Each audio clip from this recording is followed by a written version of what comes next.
بسم الله الرحمن الرحيم الحمد لله رب العالمين والصلاة والسلام على سيد الخلق أجمعين الصادق الأمين شفيعنا يوم الدين محمد بن عبد الله صلى الله عليه وسلم.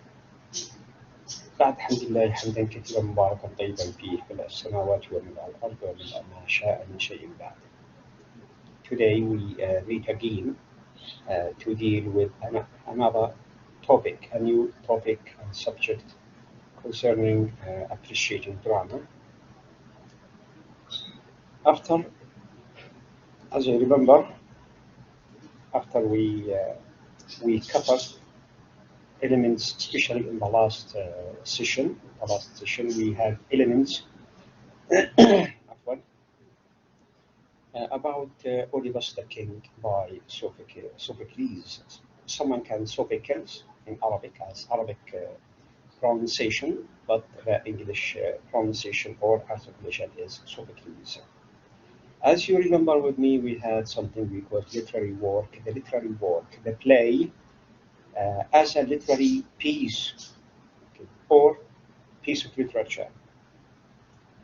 Then we had a synopsis or abridgment talking about the author, the writer, the dramatist, and the city he lived in, Oedipus, in a specific topic, okay, and some events in history, as you remember, events in history, okay, in the time or at the time that the play Oedipus the King, okay, took place.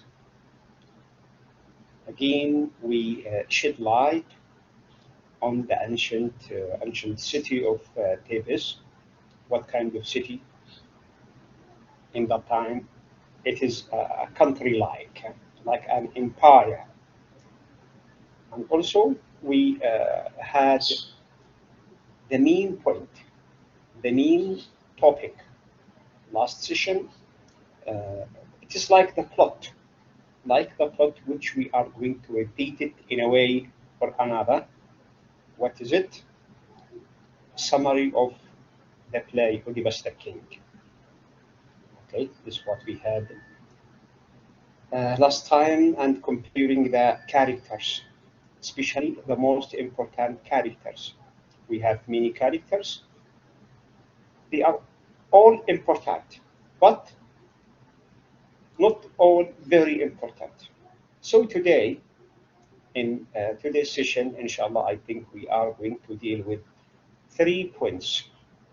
3 points. The first point is to deal with the themes in Oedipus the King, especially the major themes. Of course, this play is very interesting, very gorgeous in its knowledge and its wisdom, okay, and in its lessons, the various lessons people can understand from this one concerning literature and society. So today we have major themes like determination, remember that, like wisdom, like fate, free will, power, okay, and destiny, memory, the past. Memory, the past, I mean, the one who has no past has no future. So someone say that, but maybe we agree with it or not. I mean, just an idea to be dealt with, a philosophical idea to be seen. Starting with the first point, we have free will. What do you mean by free will? As you remember, everyone has his own or her own will, and it is free. You, for example, all of you as students of English literature and the Faculty of Science and Arts at Dahomey University, all of you selected to join English department.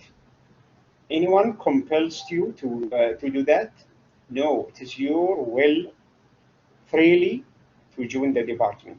If anyone, you or others, if anyone were asked to join this specialization by force, without his will, what do we expect? Success or failure? Failure. Failure will be what will be the result. unless you do it by what? By your, what you call, free will. And now what we have the problem of Oedipus, who reached a catastrophical status. Through what? Through his will. And this will is free. How is that? You remember with me what we have mentioned last time, how he became to be blinded, how he blinded himself, how he asked Creon to get what? To get exiled after a conflict, huge conflict.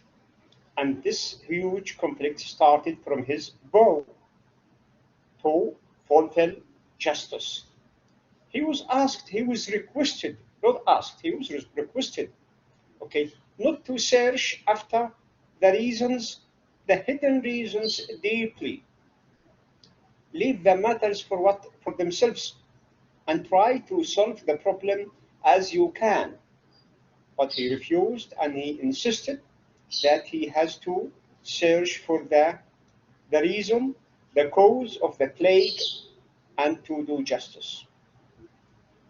He doesn't know that he himself, that the mean, that the point, the plague, as the messenger said at last, you remember. So here we have what we call free will for everyone. Sometimes the result of free will can be catastrophic, can be problematic if the person is what? Is not considering what is he saying or what is he doing with what? With wisdom, according to the natural life. You need only your opinion to be done, even if it is wrong. Okay, carry the responsibility. Okay, so if we read what we have here in this idea, we can say free will is the major theme of the play and dominates when Oedipus claims to have the knowledge of solving the riddle and vows, listen here, vows to end the plague. The vow, even in Islam, is very dangerous. If you cannot do it, don't vow. For example, if one of you or anyone, just I mean example, if anyone vowed to do pilgrimage to Mecca every year, it is a vow. ينذر نذرا أن يحج كل عام وأصبح نذرا. In this case, as I realize, as I understand, it is not just what we call obligatory once a life. No, it will be like like فرض. Every year he must do it. أصبحت هو الله إذا نذر على نفسه كذلك هو أو هي. You do the pilgrimage every year. Maybe you can't. In this case, you cannot say I can't because you vowed yourself. You vowed, okay, and you have to what? To do things naturally, not according to your mind today, and you don't know what's happening tomorrow. Okay, this is the idea, and here is the center of what? Of free will. The person, every person has his own will, and it is free to decide. Okay, so as I said, everyone has his own will, and this will is free. The result is according to what? To your will. What you need to do in future, to happen in future, is the result or outcome of your decision today. Several avenues available to Oedipus in the early part of the play demonstrate that he might have covered or kept in the secret or avoided what he has invited through what? Through his free will. However, he has tried his best to avoid everything. How? First, he flees Corinth so that he could avoid it. Some of his actions brings him to the opinion where he is trapped in the web of fate. Trapped in the web of fate. Very interesting one here. Someone is taken to what? to the trap instead of being independent in exercising his free will. And here we can compare it with what? With the weakness of people. Weakness of people. How? Do you have a friend? Yes. Are you equal in opinions, in decisions, in giving what we call perspectives or opinions? So, I mean, yeah, the will in this case is similar for all. Is one dominating the other? If one is dominating the other, it can be what? Like this one, trapped in the web of fate. It means that the one controlling the other, is he independent in his or her? Is he or she independent in exercises his or her free will? If there is no someone controlling, they are what? Independent. If there is somebody controlling, it can be what? No, others is controlling the one, and he is what? He is trapped, not by his will, by others, not by his decision, by others. The second point is fate. In some ideas, we can find that free will, number one, and fate, they are connected together. They are connected together. So fate, as we Muslims, we have to believe in our destiny, in our fate, well and bad.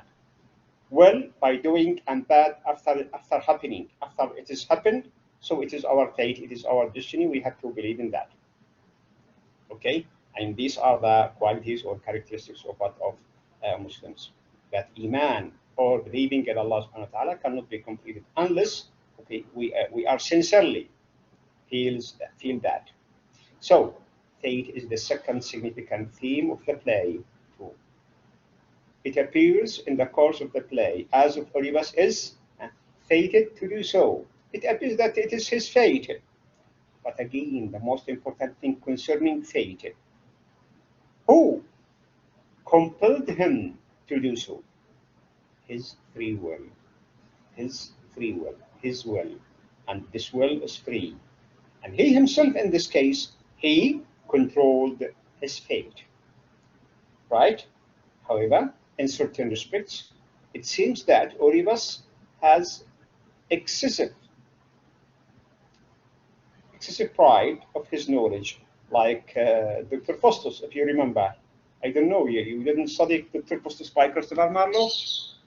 Maybe in that next course you will study a very interesting story similar to this one concerning fate and ambition.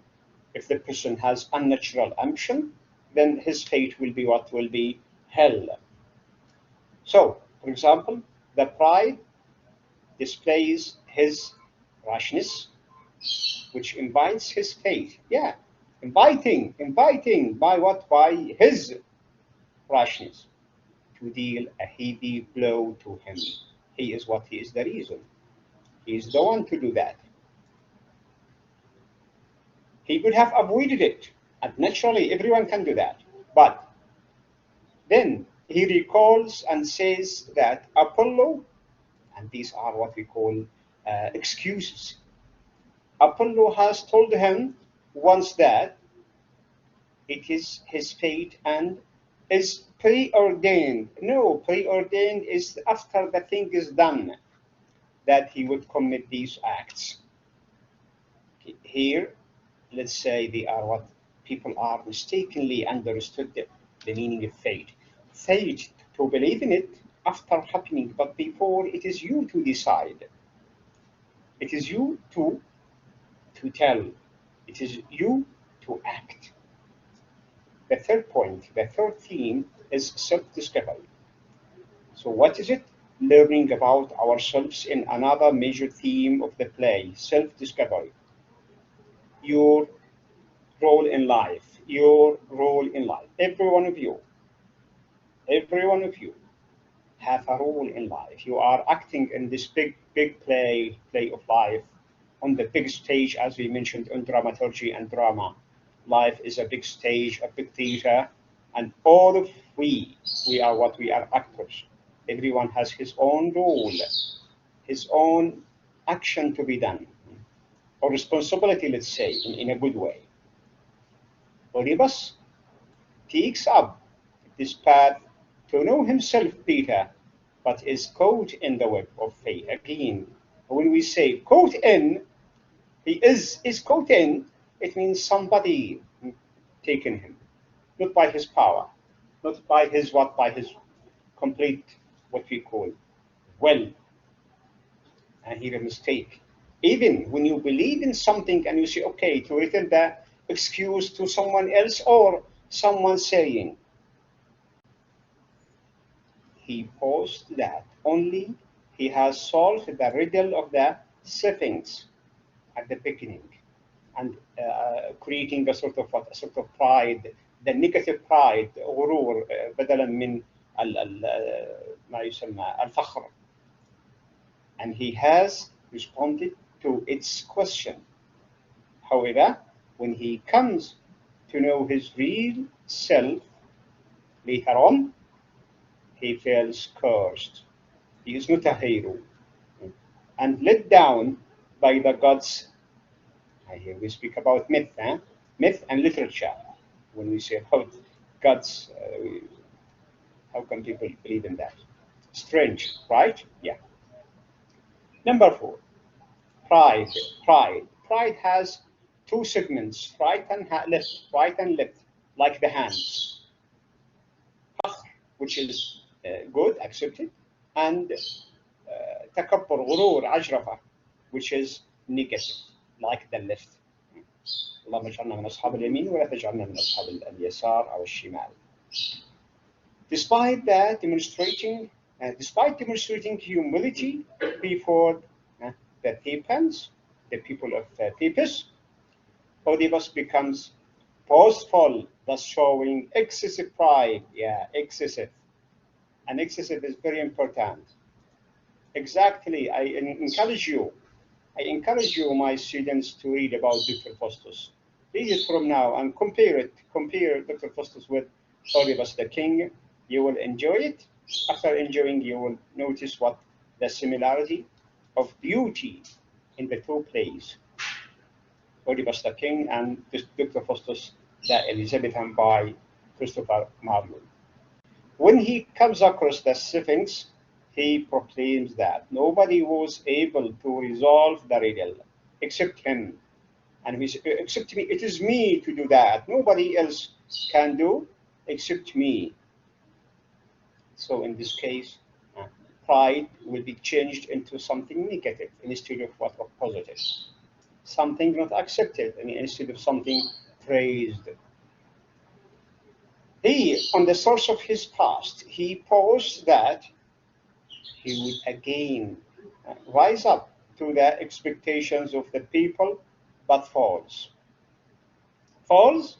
into disgrace despite the fact that what happened was none of his mistake, thinking that it is not of his mistake, that people say that it is a prophecy and prophecy should be fulfilled by you or not.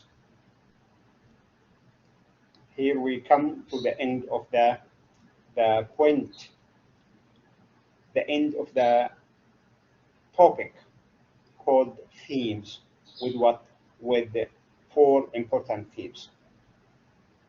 Are they the only one? No, there are many. Okay, but we